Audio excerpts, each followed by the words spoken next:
She threw her baby in the river. 20 years later, the baby became the surgeon who held her fate. Miracle devoured medical education like someone starving. While classmates complained about long hours, she remembered Veronica working 3 jobs. While they struggled with anatomy, she memorized every bone, muscle, and nerve like her life depended on it. Because it did. She's brilliant but intense, Professor Ngugi told colleagues. No patience for students who waste opportunities. Indeed, Miracle had zero tolerance for classmates who took their education for granted. While they partied, she studied. While they dated, she researched. While they complained, she excelled. Her focus became legendary. She could handle surgeries while others fainted. She memorized drug interactions like poetry. She approached every patient with clinical skill and emotional understanding that surprised senior doctors. She has surgeon's hands and a healer's heart, Dr. Muturi observed. But more than that, she understands what it feels like to be seen as damaged. By graduation at 17, Miracle had published research papers, assisted in complex surgeries, and been recruited by hospitals worldwide. But her choice surprised everyone. I want to specialize in pediatric surgery, kids with facial problems, birth defects, the cases other doctors avoid. That's brutal work, Dr. Kaibi warned. High failure rate, devastating outcomes. Perfect. Because I know exactly what those kids are going through, and I know what happens when someone believes in them instead of giving up. The youngest doctor in Kenya's history was about to become the most important. 17 years after the river, Dr. Miracle Achieng was finishing surgery notes when her phone rang. A 7-year-old with chest problems. Same condition that nearly killed her as a baby. Perfect surgery. Kid would live normally. Dr. Achieng? This is Dr. Mwema from Nairobi General. We have a situation. What kind of situation? Pregnancy emergency, complex case. You're the only surgeon in Kenya who can handle it. I don't do pregnancy cases. The patient is Anita Mwangi. The world stopped. Anita Mwangi. The woman who threw her in the river, the woman who tried to murder her, the woman who chose shame over love. She's been trying to get pregnant for 15 years, multiple miscarriages, failed treatments. Now she's got a condition we've never seen. Baby that won't develop past 24 weeks. Miracle set down her pen. When do you need me? Tomorrow. And Dr. Achieng, she knows who you are. She specifically requested you. She requested the baby she tried to kill. She said she'll only accept treatment from you. Said she deserves whatever you decide to do. After hanging up, Miracle sat in her office thinking about life's strange circles. The woman who tried to destroy her now needed her help. The mother who chose death was begging for life. From the daughter she threw away. Interesting, she said to the empty room. Anita sat on the examination table looking like a ghost. 15 years of guilt had aged her badly. Grey hair, hollow eyes, hands that shook constantly. When Miracle entered, Anita gasped. My God, you look just like the baby you threw in the river. Direct hit. Anita started crying immediately, not fake tears, real grief, raw and broken. I'm sorry, I'm so sorry, I was wrong, I was selfish, I was… Mrs. Mwangi, I'm here as your doctor, not your judge. But Anita couldn't stop. Please, let me explain. Explain what? How you took one look at your baby and decided she was garbage. How you carried her to a river and threw her away. How you walked back to your bed and planned to lie about her death. Each word hit like a slap. Anita flinched with every sentence. I was afraid. Afraid of what? A baby. A helpless infant who needed her mother. Afraid of being judged. Afraid of people staring. Afraid of loving someone who wasn't Instagram perfect. Silence. Anita kept crying while Miracle fought to stay professional. Your ultrasounds show a 24-week baby. Healthy but not growing. No response to medications. How long has this been happening? 3 months. Every pregnancy ends the same way. They develop to 24 weeks and stop. Then they die. How many pregnancies? 15, all ending in miscarriage. Miracle made notes, medical training overriding personal fury. Any doctors explain the pattern. They call it punishment. God's way of making sure I never keep a child after I threw away the first one. Medicine doesn't deal in divine punishment. Doesn't it? Anita looked directly at Miracle, because every doctor says there's no medical reason I can't carry to term. Perfect hormones, perfect anatomy, perfect everything. Except the babies refuse to be born. She gestured to her belly. This one has been 24 weeks for 3 months, alive but stuck, taking my nutrients but refusing to grow. How do you explain that medically? Miracle was quiet. The case was indeed unusual. Imaging showed a healthy baby frozen in time. I'll run more tests. But Mrs. Mwangi, if this continues, it could kill you. Infection, bleeding, organ failure. And if you operate? Surgery carries risks. 24 weeks gives the baby maybe 60% survival odds. Long-term disabilities possible. 60%. Yes. Those were probably your odds when I threw you in that river. The observation hit like a punch. Anita was right. A newborn in a river had maybe 60% chance of being found alive. The difference is this baby has a mother who wants her to live. Does she? Anita's tears came harder. Because I'm not sure I deserve to be called a mother after what I did to you. Miracle closed the file. Mrs. Mwangi, 17 years ago you chose appearance over substance, shame over love, selfishness over sacrifice. That choice has consequences forever. Anita nodded. But today I have a choice. I can be the doctor who lets personal history interfere with patient care. Or I can be the doctor who saves lives regardless of whose life it is. She stood up. I'm scheduling surgery tomorrow. We're delivering this baby. Not because you deserve it. Because she does. Thank you. Don't thank me yet. Thank me if we both survive. As Miracle reached the door, Anita called out, Doctor, Achieng. Yes. The woman who raised you, she did it right. You became everything I was too stupid to see. Yes, she did. Live Broadcast, International Medical Conference.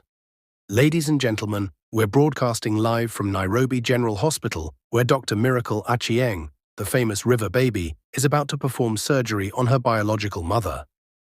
The operating room was packed with cameras. Medical students worldwide were watching. This wasn't just surgery. This was the most emotionally complex medical procedure in history. The river baby operates on the woman who tried to kill her, screamed global headlines. But inside operating room 3, it was just another surgery for Dr. Miracle. She had trained herself to shut out noise when lives were at stake. Patient stable, Dr. Muthuri reported. Baby's heart rate strong but irregular. Move quickly. Miracle positioned herself at the surgical site. 17 years of preparation for this moment, not just medical training. Emotional strength to save someone who tried to destroy her.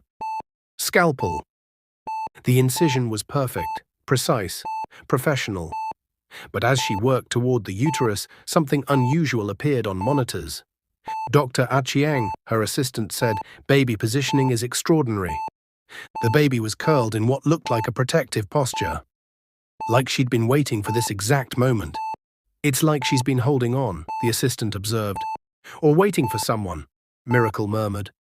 When she reached the amniotic sac, time seemed suspended. Inside was her half-sister, baby who shared her DNA but not her experience, wanted in ways Miracle never was. Here we go.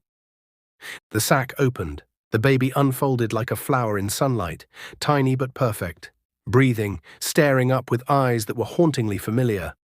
She's beautiful, the assistant whispered. But Miracle focused on medical assessment.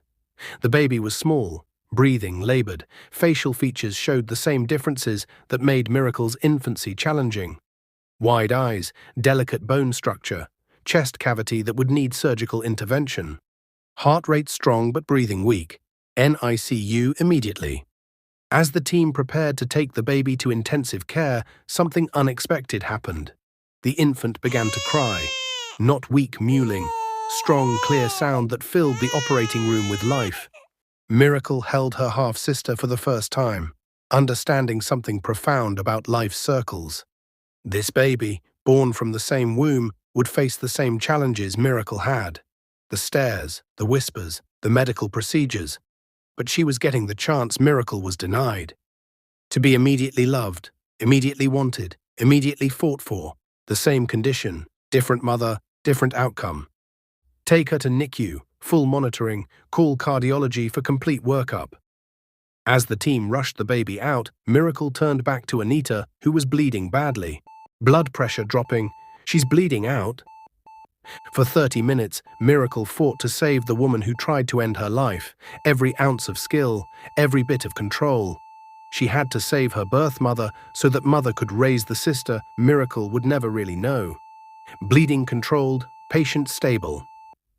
As they closed, Dr. Eniye pulled Miracle aside. Extraordinary work under impossible circumstances. I just delivered my half-sister and saved the woman who tried to murder me. I think I handled it fine. The baby. Same challenges I had, but she's got something I never had. What's that?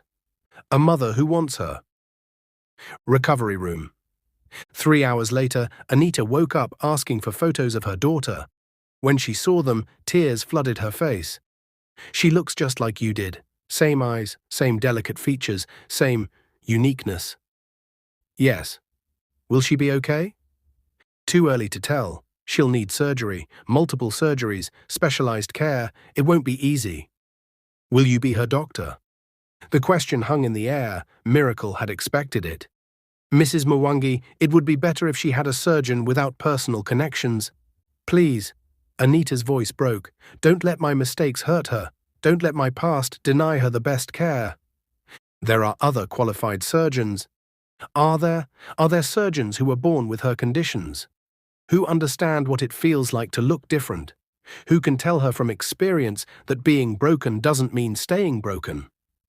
The words hit their target. Miracle built her career on personal experience, making her better for similar cases. Denying that to this baby because of Anita would be hypocritical.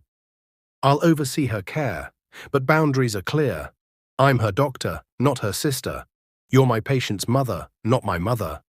I understand, and I'm grateful. There's something else. Media attention is insane. How do you want to handle it? What do you recommend? The truth. Tell them you made a terrible mistake 17 years ago, that you've lived with consequences, that you're determined not to repeat mistakes. Tell them the daughter you threw away grew up to save your life. And what will you tell them? That I treat patients based on medical need, not personal history. That every child deserves the best care regardless of parents' past mistakes. That healing is what I do, even when the people I'm healing once tried to destroy me. Press conference, Live Global broadcast. The image of Dr. Miracle standing beside Anita's hospital bed, calmly explaining medical complexities while the woman who tried to kill her listened with obvious remorse, became the most shared photo in social media history. But the moment that would define everything happened when an international reporter asked the question everyone needed answered. Dr. Achieng, your birth mother is in this room. She tried to murder you as a baby. She's now asking for your forgiveness. What do you say to her? The room went dead silent. Cameras zoomed in. The world held its breath. Miracle looked directly at Anita, then back at the cameras. You don't get to ruin my beginning and try to insert yourself into my middle. My story isn't yours anymore. The crowd gasped audibly. Camera flashes exploded. Security stepped forward as reporters shouted follow-up questions. I became Dr. Miracle Achieng despite you, not because of you. I saved lives. You tried to end one. We are not the same. The clip would get 500 million views in 48 hours. Hashtag not the same would trend globally for weeks. But Miracle wasn't finished. This case represents everything medicine should aspire to, she continued, her voice steady again. Patient welfare above personal feelings, healing over hatred. Proof that broken people can be repaired. The professional mask was back. The world had gotten their viral moment. Now they could get their lesson. A BBC journalist asked the question everyone was thinking. How do you feel about the woman who tried to murder you now, depending on you to save her daughter? Miracle chose her words carefully. I feel like this is exactly why I became a doctor. Not for easy cases where everyone's grateful. For hard cases where personal history complicates medical ethics. For moments when you choose between being human and being a healer. If you're eager to see how this story unfolds, please subscribe and let us know in the comments below. Type continue to see episode 3. Your feedback will help shape future videos on this channel.